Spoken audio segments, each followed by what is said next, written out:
Hey there, biologist. Sydney here. Imagine living hundreds of years ago. You see plants, animals, even mold on bread, but you have no idea what's happening inside them. Since you can't see the tiny details of life, you'd probably come up with your own explanation for where life comes from.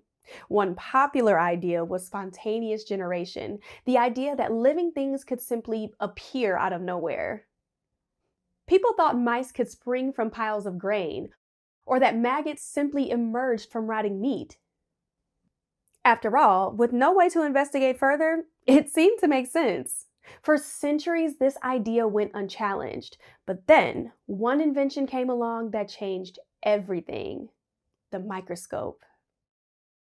This new scientific tool opened up a new and previously unseen world, creating a wave of scientific investigations, sparking new debates, and ultimately providing us with one of the most important ideas in biology: cell theory. In today's lesson, we'll be zooming in on this topic as we explore what cell theory is, how it formed, and why it changed the field of biology forever. Ready, biologists? Let's get started.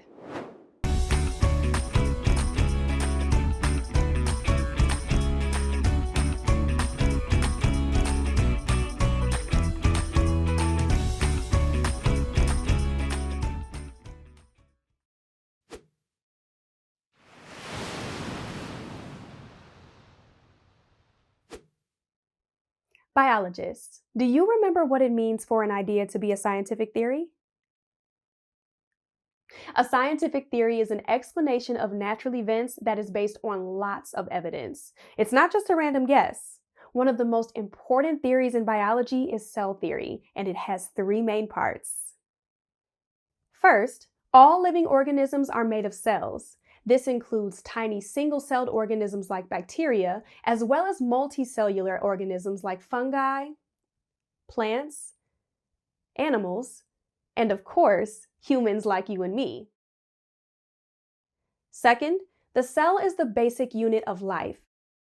Just like bricks are the building blocks of a house, cells are the building blocks of living things. Even incredibly large organisms like a sequoia tree or a blue whale are made of trillions of tiny cells all working together. And third, all cells come from pre-existing cells. Cells don't just appear out of thin air, they divide to make new cells. Taken together, these three ideas make up cell theory. They might sound simple at first, maybe even obvious, but here's the thing. Scientists didn't always know this. For centuries, many believed in spontaneous generation. So how did scientists discover cells in the first place? To find out, we have to step back to a time before cell theory existed.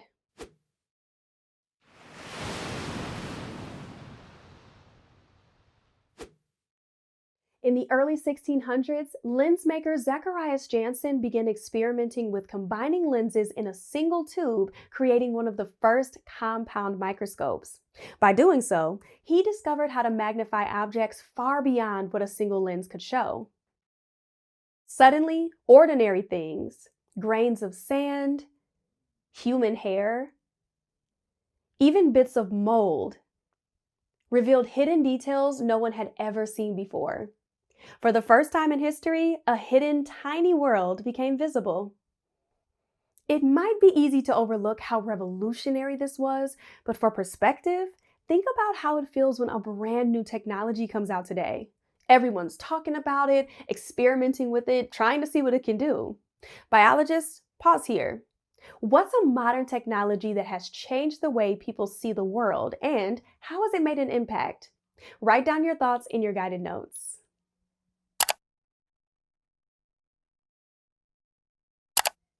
Maybe you thought about smartphones, virtual reality, or AI. Technologies that have transformed the way we connect, explore, and understand the world. In the 1600s, the invention of the microscope sparked a similar kind of excitement. It pushed the boundaries of human experience and revealed something important about technology. New tools don't just give us answers, they let us see the world from entirely new perspectives. For the scientists of that time, the microscope opened up a frontier they hadn't even known existed. One of these scientists was an Englishman named Robert Hooke.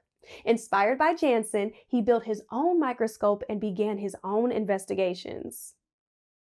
When he placed a thin slice of cork under the lens, what he saw amazed him.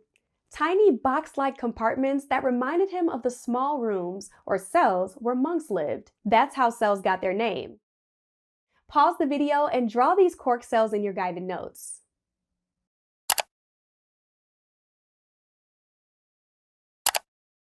Later in the 1600s, another scientist, Antony van Leeuwenhoek, was the first to observe single-celled organisms in pond water. His discoveries helped expand the evidence that life is built from cells. However, the birth of cell theory was still a long way off. It would take more scientists building on these early discoveries before the full picture came together.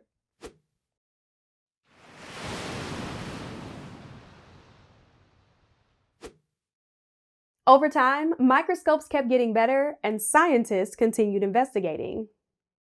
In the 1830s, a German botanist named Matthias Schleiden studied many plant species under the microscope. He concluded that all plants are made of cells. Soon after, his colleague Theodor Schwann examined animal tissues and reached a similar conclusion. All animals are made of cells too. Together, Schleiden and Schwann began piecing together the beginnings of cell theory. All living things, no matter how different, are made of cells, the basic unit of life.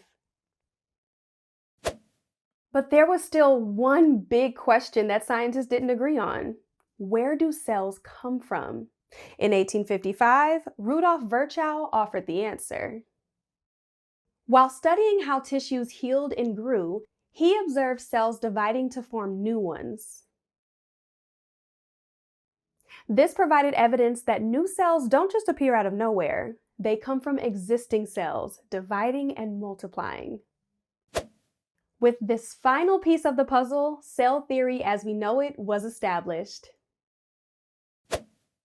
Woo! Okay, that was a lot of names and discoveries.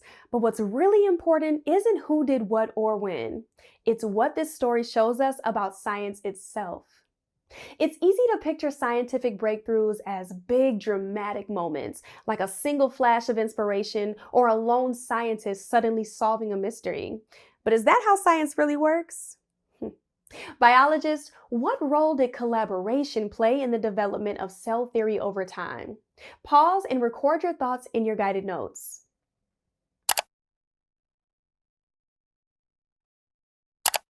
You may have said that collaboration allowed scientists to build on each other's work. Hooke saw cells in cork, but it took Schleiden and Schwann studying plants and animals to realize that all living things are made of cells. And it took Virchow years later to show that cells only come from existing cells. No single person figured it all out. Cell theory came together piece by piece across time and across countries. That's how science usually works. It grows through collaboration and technology. Each new tool, each new perspective adds another piece to the puzzle. But the blending of ideas doesn't stop with cell theory.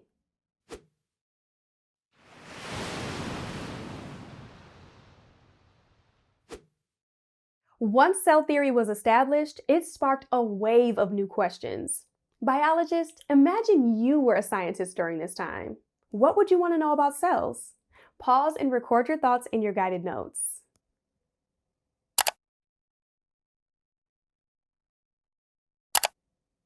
You might have asked questions like, what kind of cells exist? How do they work together? Or even, how do cells know what to do in the first place? These questions and the investigations they inspired expanded biology far beyond what Hooke, Schleiden, Schwann, and Virchow could have imagined. Cell theory laid the groundwork for breakthroughs in genetics, where scientists discovered that DNA is housed inside cells. It also transformed medicine, as doctors realized that many diseases are caused by bacteria, living cells, and that treating them required new tools like antibiotics. Examples like these remind us why cell theory is so important. It's the base that supports everything else. Think of it like the trunk of a tree. Every other part of modern biology branches off from it. Without it, the whole structure would fall apart. But with it, biology can continue to build and grow, adding new discoveries and deeper understandings of life itself.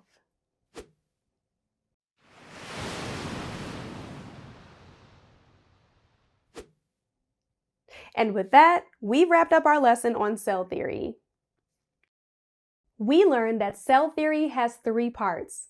All living organisms are made of cells. The cell is the basic unit of life. All cells come from pre-existing cells. We also saw that these ideas didn't appear overnight. They grew over time, with new tools like the microscope and generations of scientists building on one another's discoveries. And we learned that cell theory is more than just a fact to memorize. It's the foundation of biology, the idea that makes other branches of life science possible.